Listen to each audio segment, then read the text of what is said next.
Hello. इस video में हम ऑप्टो इलेक्ट्रॉनिक डिवाइसेस की बात करेंगे। ऑप्टो इलेक्ट्रॉनिक डिवाइसेस से मतलब ऐसे सेमीकंडक्टर डिवाइसेस जिनका बिहेवियर लाइट से इफेक्ट होता है। लाइट मतलब in general electromagnetic radiation, not necessarily visible light. तो ये कुछ जंक्शन डिवाइसेस हैं। तो जैसे पीएन जंक्शन डायोड हमने देखा था, ये सारे डिवाइसेस में एक डायोड ही यूज्ड है, लेकिन लाइट से उनका बिहेवियर थोड़ा चेंज होता है, या फिर लाइट के ऊपर उनका बिहेवियर डिपेंड करता है, उनका ऑपरेशन डिपेंड करता है। तो देख लेते हैं कौन कौन से डिवाइसेस हैं। आपके पास तीन डिवाइसेस हैं, एक एलईडी लाइट एमिटिंग डायोड, दूसरा फोटो डायोड, और थर्ड सोलर सेल।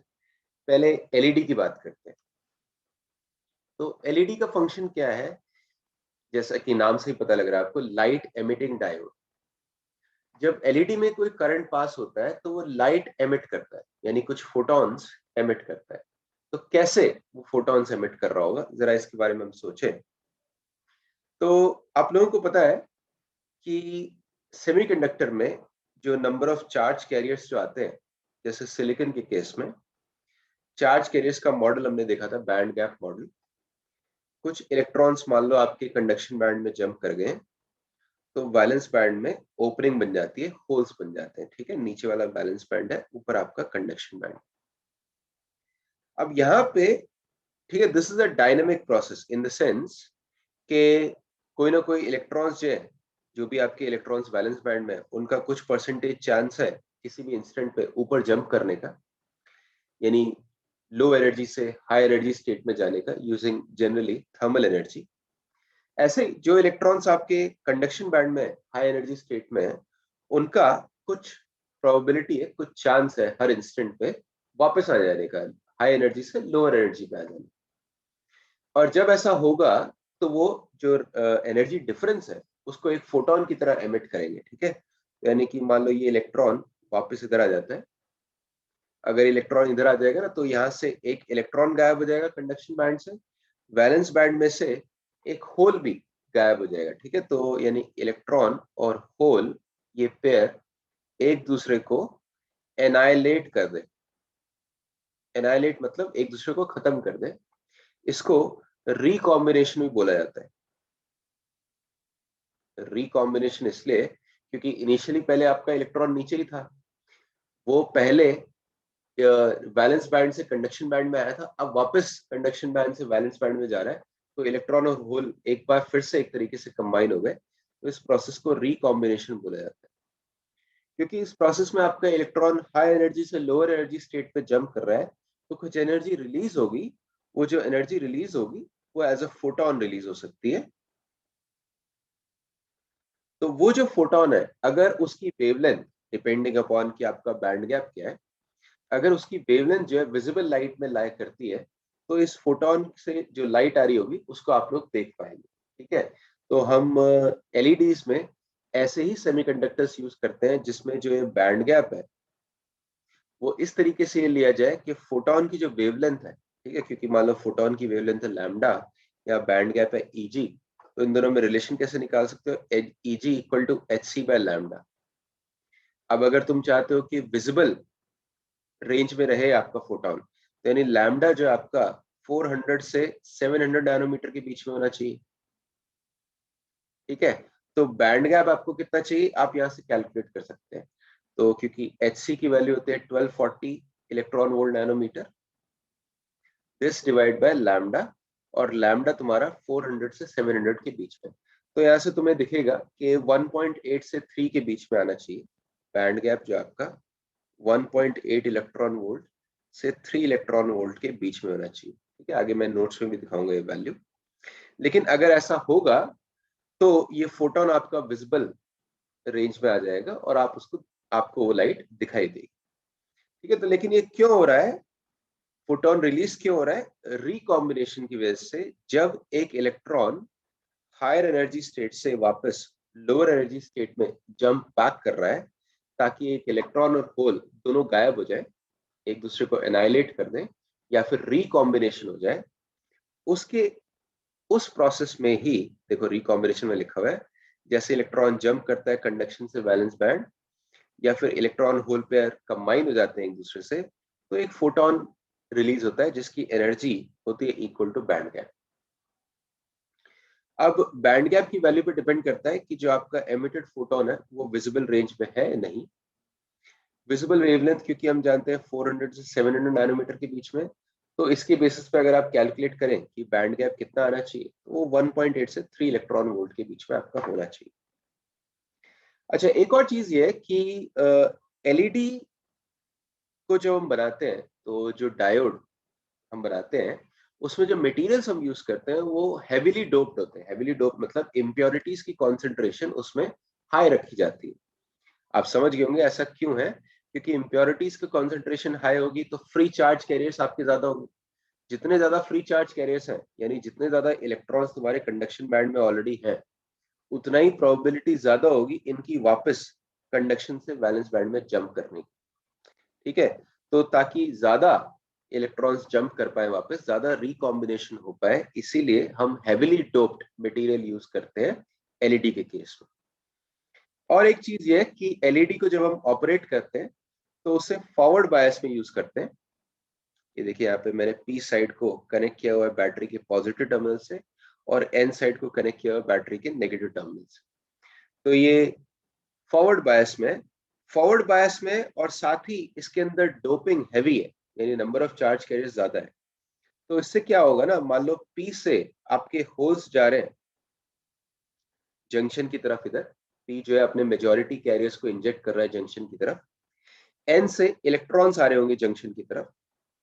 तो ये होल्स और इलेक्ट्रॉन्स एक दूसरे की तरफ आ रहे हैं, तो इनका रिकॉम्बिनेशन का चांस ज्यादा हो जाएगा। ठीक है, मतलब होल और इलेक्ट्रॉन एक दूसरे से अगर यहाँ पे रिकम्बाइन कर जाए तो एनर्जी रिलीज हो जाएगी और लाइट एमिट हो सकती है।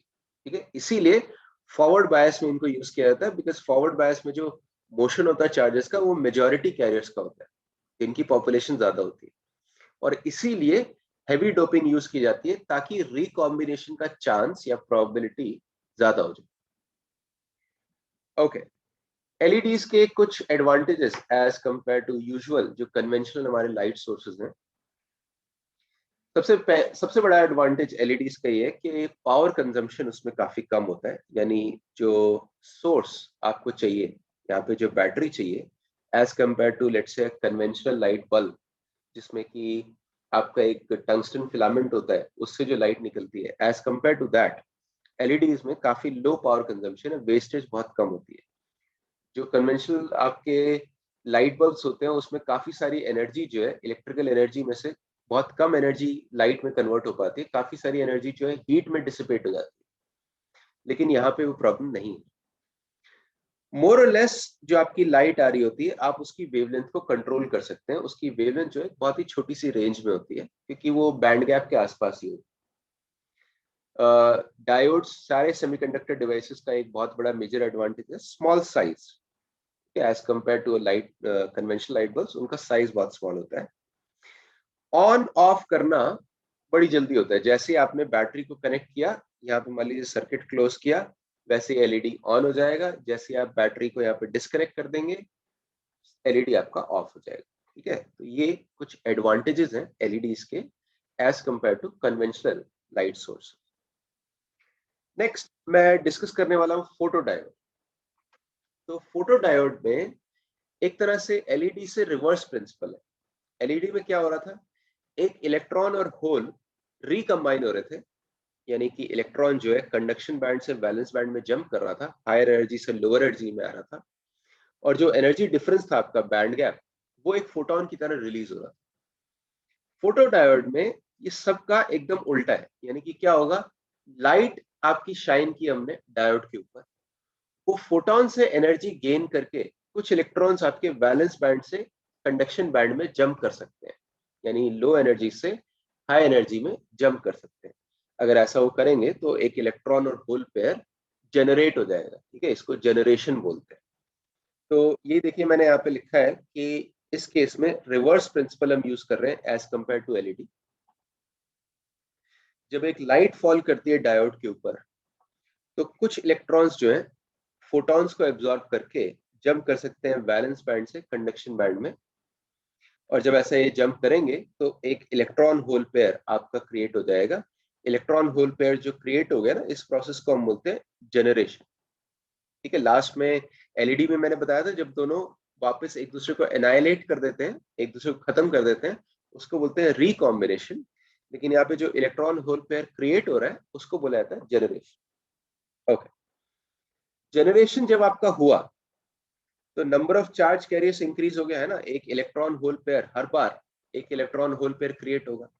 तो अगर आपका जनरेशन चल रहा है तो number of charge carriers increase कर रहा है, यानी कि करंट जो आपका डायोड में वो भी इंक्रीज करेगा। तो फोटो डायोड का यूज क्या है, उसको हम यूज करते हैं ये डिटेक्ट करने के लिए कि किसी एरिया में लाइट आ रही है नहीं आ रही, और अगर आ रही है तो कितनी इंटेंसिटी से आ रही है। तो कैसे डिटेक्ट कर पाएंगे, जब लाइट आ रही होगी तो डायोड में करंट बढ़ जाएगा, और जितनी ज्यादा फोटॉन्स आएंगे यानी जितनी ज्यादा इंटेंसिटी होगी लाइट की, उतना ही number of charge carriers diode में बढ़ जाएंगे, उतना ही करंट डायोड में बढ़ जाएगा। तो अगर डायोड के अक्रॉस हम करंट को मेजर कर पाए, जब करंट इंक्रीज होगा उससे हमें पता लग जाएगा कि डेफिनेटली यहाँ पे लाइट की इंटेंसिटी जो है बड़ी होगी। ठीक है, तो लाइट की इंटेंसिटी और डायोड में जो करंट है उनको हम आपस में रिलेट कर सकते हैं।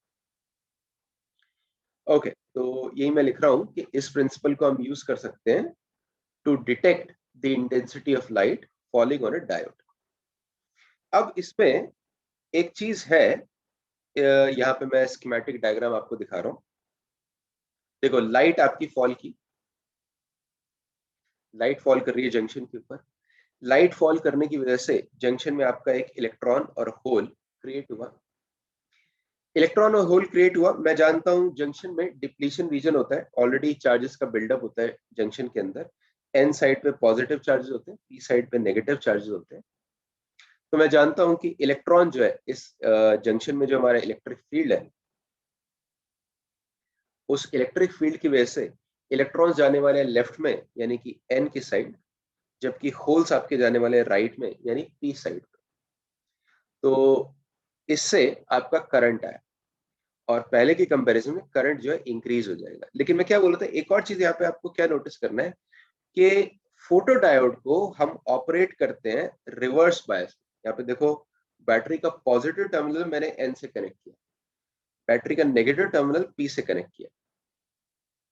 तो ये क्यों इसको रिवर्स बायस में ऑपरेट करते हैं, और साथ ही एक चीज और देखिए कि सर्किट में हमने एक माइक्रो एमीटर लगा रखा है जो करंट को मेजर कर सकता है। क्यों हम ऑपरेट करते हैं इसको रिवर्स बायस में, क्योंकि देखो फोटो डायोड में मैं क्या डिटेक्ट करना चाहता हूँ, लाइट की इंटेंसिटी। लाइट जब फॉल करेगी तो उससे नंबर ऑफ चार्ज कैरियर्स में इंक्रीज हुआ, तो करंट में इंक्रीज हुआ। अगर हम इसको फॉरवर्ड बायस में यूज कर रहे होते तो फॉरवर्ड बायस में तो मेजॉरिटी कैरियर्स के कारण करंट आता है, डिफ्यूजन करंट डोमिनेट करता है, मेजॉरिटी कैरियर्स की पॉपुलेशन ऑलरेडी ज्यादा होती है। तो फॉरवर्ड बायस में करंट इंक्रीज तो होगा, लेकिन वो जो इंक्रीज होगा उसका अमाउंट, परसेंटेज अमाउंट अगर हम देखेंगे एज कंपेयर टू इनिशियल, जब लाइट फॉल नहीं कर रही थी, तो एज कंपेयर टू इनिशियल जब लाइट फॉल नहीं कर रही थी, जो इंक्रीज हुआ होगा वो कब हुआ होगा, परसेंटेज इंक्रीज कम हुआ होगा, तो उसको डिटेक्ट करना थोड़ा मुश्किल है। जबकि रिवर्स बायस में करंट बहुत कम होता है, तो थोड़ा सा भी तुम इंक्रीज करोगे ना उसके अंदर, तो वो जो चेंज है उसको डिटेक्ट करना ज्यादा इजी होगा। ठीक है, मतलब ये ऐसी बात है कि एक वैल्यू है 1000, दूसरी वैल्यू है 10, दोनों में 1 का इंक्रीज कर देता हूँ, तो 1000 में इंक्रीज करोगे 1 का हो जाएगा 1001, 10 में 1 का इंक्रीज करोगे हो जाएगा 10 से 11। तो 10 से जब 11 जा रहा है, वो परसेंटेज चेंज ज्यादा है, यानी रिवर्स बायस में परसेंटेज ज्यादा होगा, percentage change as compare to 1000 से 1001 में, as compare to change in forward bias. क्योंकि फॉरवर्ड बायस में ऑलरेडी करंट ज्यादा होता है, तो करंट का जो चेंज आप डिटेक्ट करना चाह रहे हैं वो मुश्किल होगा। ओके, यही मैं यहाँ पे लिख रहा हूँ, फोटो डायोड को ऑपरेट करते हैं रिवर्स बायस में, ताकि जो फ्रैक्शनल इंक्रीज हो चार्ज कैरियर्स में वो ज्यादा सिग्निफिकेंट हो जाए और उसको डिटेक्ट करना इजी हो जाए। फोटो डायोड का जो आईवी कैरेक्टरिस्टिक है, क्योंकि वो रिवर्स बायस में, तो एकदम एक रिवर्स बायस डायोड की तरह ही है। रिवर्स बायस में हम जानते हैं कि इनिशियली जो पोटेंशियल आप इंक्रीज करें बैटरी का ईएमएफ, तो करंट इंक्रीज करता है, फिर सैचुरेशन हो जाता है। ठीक है, उसके बाद सैचुरेशन हो जाता है। लेकिन यहाँ पे हम क्या कर रहे हैं, मल्टीपल ग्राफ्स मैंने आपको ड्रॉ किए। ये मल्टीपल ग्राफ जो है corresponding to different intensities of light. ठीक है, तो जितनी ज्यादा लाइट आप शाइन करेंगे डायोड के ऊपर, उतना ज्यादा तुम्हारा सैचुरेशन करंट बढ़ जाएगा। तो अगर तुमने लाइट की इंटेंसिटी इंक्रीज की फोटो डायोड के ऊपर, तो उसमें जो करंट आ रहा है सैचुरेशन करंट, उसकी वैल्यू भी आप देख रहे हैं इंक्रीज कर रही है। ठीक है, फोटो डायोड की एक पॉपुलर एप्लीकेशन जो आप लोगों ने एक्सपीरियंस भी किया होगा एवरीडे लाइफ में, जो मॉल्स और एलिवेटर्स में डोर्स होते हैं, अगर उनके बीच में कोई ऑब्जेक्ट आ जाए तो वो ऑटोमेटिकली खुल जाते हैं। उसको मैं बोल रहा हूँ एंटी पिंच डोर्स, मतलब आपको पिंच नहीं करते हैं, ठीक है, मतलब दबा नहीं देते हैं, अपने आप ही वापस चले जाते हैं। तो एंटी पिंच डोर्स जो होते हैं एलिवेटर्स में, उसमें फोटो डायोड यूज होता है। तो आई थिंक आप लोग समझ गए होंगे, एक साइड से दूसरी साइड पे लाइट जा रही है, जब आपका हाथ या कोई भी ऑब्जेक्ट बीच में आ गया ना, तो लाइट रुक जाएगी। तो दूसरी साइड पे जो डायोड है वो डिटेक्ट कर सकता है कि वो लेजर लाइट, वो लाइट जो मैं बोल रहा हूँ एक्चुअली इलेक्ट्रोमैग्नेटिक रेडिएशन, जरूरी नहीं है वो विजिबल लाइट हो। तो इलेक्ट्रोमैग्नेटिक रेडिएशन है जो इधर जा रही है, अभी डायोड के ऊपर गिर रही है, तो डायोड में करंट हाई होगा। जैसे ही आपका कोई ऑब्जेक्ट बीच में आ जाएगा, तो वो लाइट रुक गई, तो डायोड को डिटेक्ट कर सकता है डायोड कि लाइट नहीं आ रही है, तो डायोड में करंट कम हो जाएगा। सो उससे हम एक सर्किट डिजाइन कर सकते हैं कि जैसे ही डायोड में करंट कम हो जाए, यानी लाइट फॉल करना बंद हो जाए, वो वापस से खुल जाए। ओके, ये हो गया आपका photo diode. And next third device जो अपने को डिस्कस करना है वो है सोलर सेल। तो देखो, सोलर सेल फोटो डायोड और एलईडी से इस मामले में डिफरेंट है कि फोटो डायोड आपका रिवर्स बायस में होता है, एलईडी फॉरवर्ड बायस में होता है। दोनों में ही हम एक एक्सटर्नल बैटरी लगाते हैं, लेकिन सोलर सेल का काम क्या है? सोलर सेल का काम है एक बैटरी की तरह फंक्शन करना। ठीक है, सोलर सेल को हम यूज करते हैं टू पावर अदर डिवाइसेस, दूसरे डिवाइसेस में करंट को ड्राइव करने के लिए। अच्छा, सोलर सेल में भी जो प्रोसेस हो रहा होता है फंडामेंटल लेवल पे हम देखें, तो वो वही होगा जो कि फोटो डायोड में था। यानी कि लाइट जब फॉल करती है,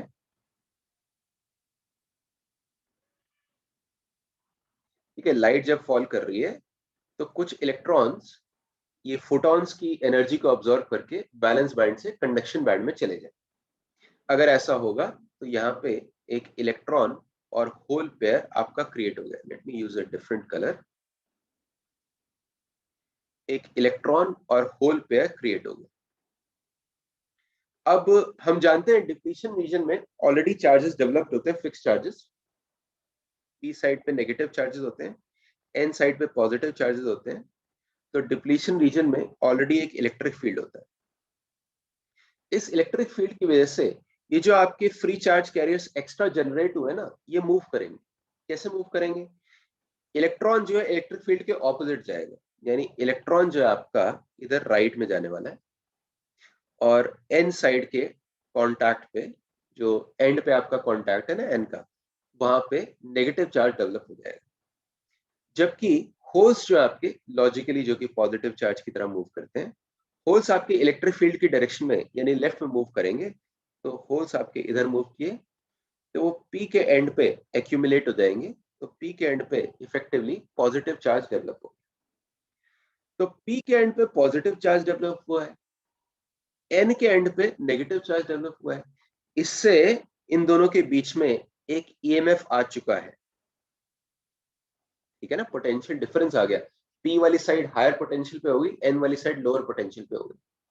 इसका मतलब अगर पी और एन के बीच में अगर मैं अब कोई रेजिस्टेंस कनेक्ट कर दूं, ठीक है, या फिर जिसको जनरली बोलते हैं टेक्निकली लोड बोलते हैं, ठीक है, या फिर कोई भी एक्सटर्नल डिवाइस कनेक्ट करते हैं, मैं यहाँ पे रेजिस्टेंस दिखा रहा हूँ, इसको बोल देते हैं आर एल या फिर लोड। तो अब ये जो पी और एन के बीच में आपका चार्ज एक्यूमुलेशन से ईएमएफ आया है, इसके कारण करंट ड्राइव होगा। करंट कौन सी डायरेक्शन में जाएगा? पॉजिटिव से नेगेटिव, यानी करंट आपका लोड रेजिस्टेंस में इस तरीके से जाने वाला है। ठीक है, तो ये आपका सोलर सेल का बेसिक प्रिंसिपल हो गया। अब यहाँ पे एक चीज आपको नोटिस करनी है कि जब हम आईवी कैरेक्टरिस्टिक का ग्राफ बनाते हैं डायोड के लिए, तो उसमें एक साइन कन्वेंशन फॉलो करते हैं। ठीक है, आपको शायद याद हो मैं पहले भी ये डिस्कस कर चुका हूँ, आई वी।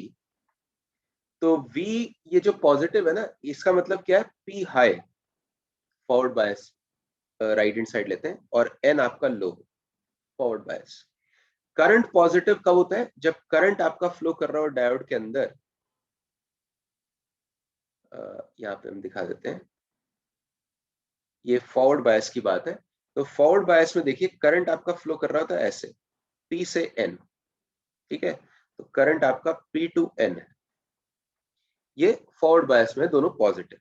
रिवर्स बायस में दोनों नेगेटिव लिए जाते हैं। रिवर्स बायस में क्या होता है, P लो होता है, N हाई होता है, और करंट भी उसमें इसमें नेगेटिव हो जाता है करंट, क्योंकि उस केस में जा रहा होता है N to P।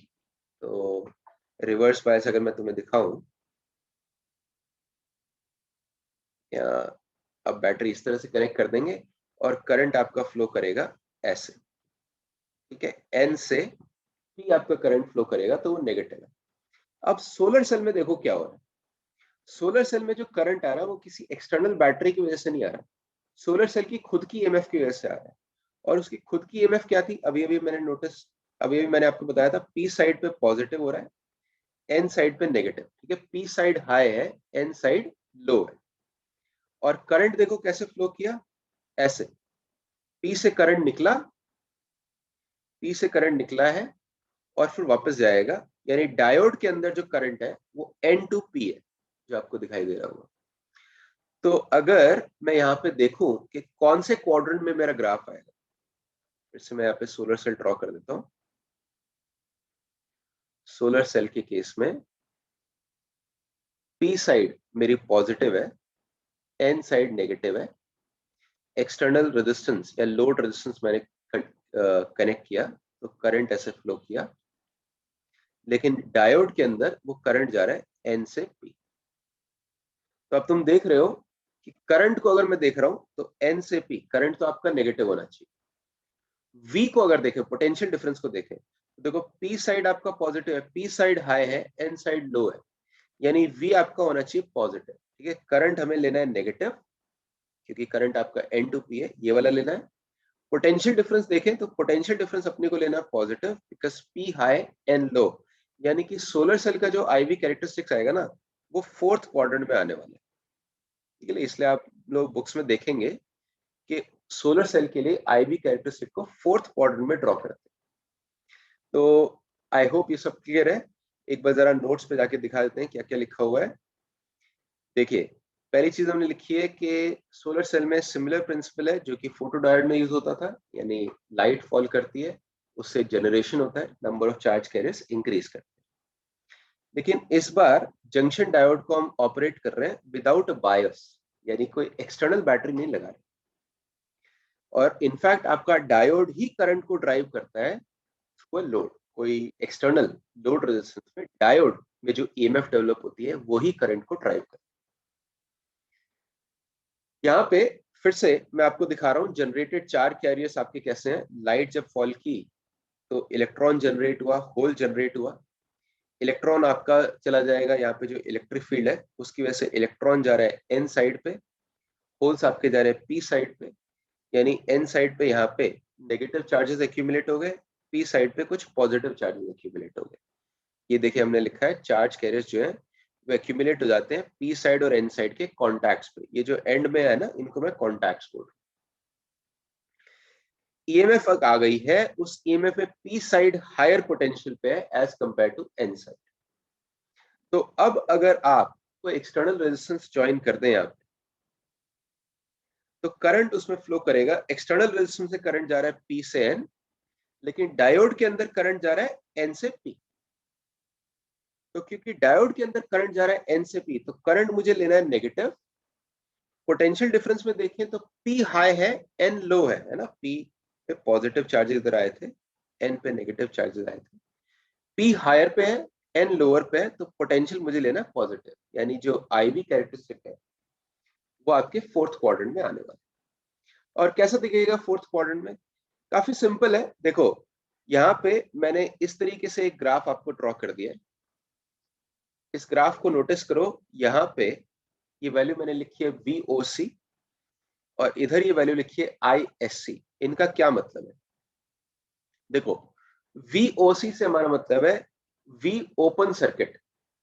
Open circuit मतलब आपने यहाँ पे लोड रेजिस्टेंस कुछ भी नहीं लगाया, यानी कोई करंट फ्लो नहीं करने दिया, तो जो पोटेंशियल डिफरेंस आ रहा है वो आपका VOC। ISC से आपका मतलब है आई शॉर्ट सर्किट, यानी यहाँ पे जो रेजिस्टेंस यहाँ पे लगाया ना मैंने, रेजिस्टेंस की जगह अगर आप एक प्लेन वायर लगा दें, यानी शॉर्ट सर्किट कर दे दोनों साइड, शॉर्ट सर्किट कर देंगे तो दोनों साइड जो पोटेंशियल ऑटोमेटिकली सेम हो जाएगा। ठीक है, जब एक प्लेन वायर से दो चीज को कनेक्ट कर देते हैं तो शॉर्ट सर्किट। उस केस में जो आपका करंट आ रहा है उसको मैं बोल रहा हूँ ISC। आई होप ये क्लियर है। फिर से दोनों को जरा अलग अलग ड्रॉ करके दिखा देता हूँ। तो ये है सिचुएशन, यहाँ पे जो पोटेंशियल डिफरेंस आ रहा है उसको हम बोल रहे हैं VOC। और P और N साइड को अगर आप एक प्लेन वायर से कनेक्ट कर दें इस तरीके से, तो इस केस में मैक्सिमम करंट यहाँ फ्लो कर रहा होगा, ये आपका मैक्सिमम करंट है IS। ठीक है, तो बेसिकली जितना कम रेजिस्टेंस लगाओगे उतना करंट ज्यादा होगा। यहाँ पे आपका रेजिस्टेंस हमने 0 लगा रखा है, तो मैक्सिमम करंट आ रहा है। जब ओपन सर्किट है तो आपका रेजिस्टेंस बेसिकली इनफाइनाइट है, तो मिनिमम करंट 0 आ रहा है। तो जितना ज्यादा करंट लगाओ, जितना कम रेजिस्टेंस आप लगाएंगे उतना ज्यादा करंट आने वाला है। ठीक है, तो और पोटेंशियल डिफरेंस इनवर्स हो जाएगा, तो इसलिए आपका बिहेवियर कुछ इस तरीके से आता है। Let me just clear this ताकि आपको अच्छे से दिख जाए। तो आपका VI कैरेक्टरिस्टिक्स जो है कुछ इस तरीके का आ रहा है। जब मिनिमम करंट है तो मैक्सिमम पोटेंशियल डिफरेंस है, जब जीरो करंट है तो मैक्सिमम पोटेंशियल डिफरेंस है। जैसे जैसे करंट आपका बढ़ रहा है वैसे वैसे पोटेंशियल डिफरेंस दोनों टर्मिनल्स के बीच में कम होता रहेगा। और जब शॉर्ट सर्किट करंट है यानी मैक्सिमम करंट है उस टाइम पे पोटेंशियल डिफरेंस जीरो। ओके, तो ये VOC और ISC ये भी मैंने लिखे हुए हैं। एक दो सिंपल एग्जांपल्स देखते हैं यहाँ पे ऑप्टो इलेक्ट्रॉनिक डिवाइसेस पे। फर्स्ट क्वेश्चन में आपसे पूछा है यहाँ पे कि एक इलेक्ट्रिकल कंडक्टिविटी एक सेमीकंडक्टर की इंक्रीज कर रही है, यानी उसमें चार्ज कैरियर्स इंक्रीज कर रहे होंगे जब इस पे एक इलेक्ट्रोमैग्नेटिक रेडिएशन फॉल करता है जिसका वेवलेंथ है शॉर्टर देन 2480 नैनोमीटर। यानी कि 2480 नैनोमीटर जो फोटोन है उसकी जो एनर्जी है वो बैंड गैप को डेफिनेटली जंप कराने के लिए सफिशिएंट होनी चाहिए। ठीक है, तो इसकी जो एनर्जी है वो बैंड गैप के इक्वल आनी चाहिए। तो आपसे यही पूछा है कि बैंड गैप की वैल्यू क्या हो। तो काफी सिंपल है, हम बोल सकते हैं बैंड गैप की वैल्यू होनी चाहिए जो फोटोन की एनर्जी है hc/लैम्डा, that will be 1240 electron volt nanometre divide by 2480 nanometre. और आप देख सकते हैं यहाँ से, एक्सक्यूज मी, नैनोमीटर कैंसिल कर दो, 1240/2480 ये आप देख सकते हो हाफ इलेक्ट्रॉन वोल्ट या फिर 0.5 इलेक्ट्रॉन वोल्ट आंसर आ जाए। ये आपका बैंड गैप होना चाहिए।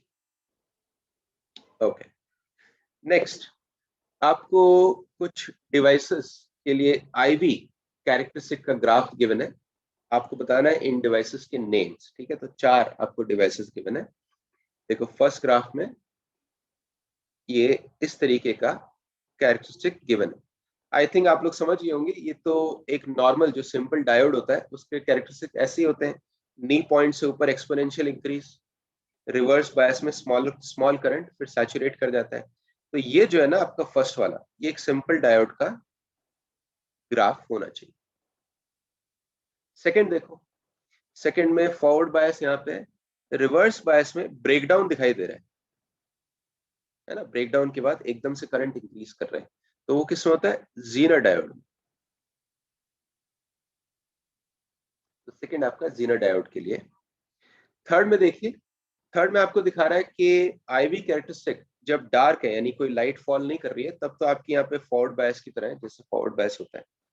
लेकिन जब आप इसके ऊपर लाइट शाइन कर रहे हैं तो ये वाला कैरेक्टरिस्टिक आपको गिवन है। अभी अभी हमने डिस्कस किया था, ये सोलर सेल के लिए होता है फोर्थ क्वाड्रेंट में।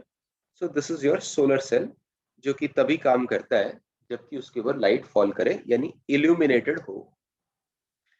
लास्ट ग्राफ में देखो, रेजिस्टेंस वाई एक्सिस पे है, लाइट की इंटेंसिटी एक्स एक्सिस पे है, और ये रेजिस्टेंस ऐसे आप देख रहे हैं कि इंटेंसिटी जैसे जैसे बढ़ रही है लाइट की, रेजिस्टेंस कम हो रही है। तो ये बेसिकली लाइट डिपेंडेंट रेजिस्टेंस हो गया। ठीक है, यहाँ पे मैंने एक्चुअली आपको ऑप्शंस नहीं दिखाए हैं, तो ऑप्शंस के हिसाब से मैं नाम बता रहा हूँ। तो ये लाइट डिपेंडेंट रेजिस्टेंस हो गया। और ये बिहेवियर कौन से डिवाइस में अपने को देखने को मिलता है कि जब लाइट की इंटेंसिटी ज्यादा हो तो रेजिस्टेंस कम हो जाए या फिर करंट ज्यादा हो जाए। ये बिहेवियर आपको देखना पड़ता है इसमें फोटो डायोड में, है ना। फोटो डायोड में मैंने आपको यही बताया था कि जैसे जैसे लाइट की इंटेंसिटी बढ़ेगी वैसे वैसे उसमें करंट इंक्रीज करता जाएगा, यानी इफेक्टिवली उसकी जो रेजिस्टेंस है वो कम होती जाएगी।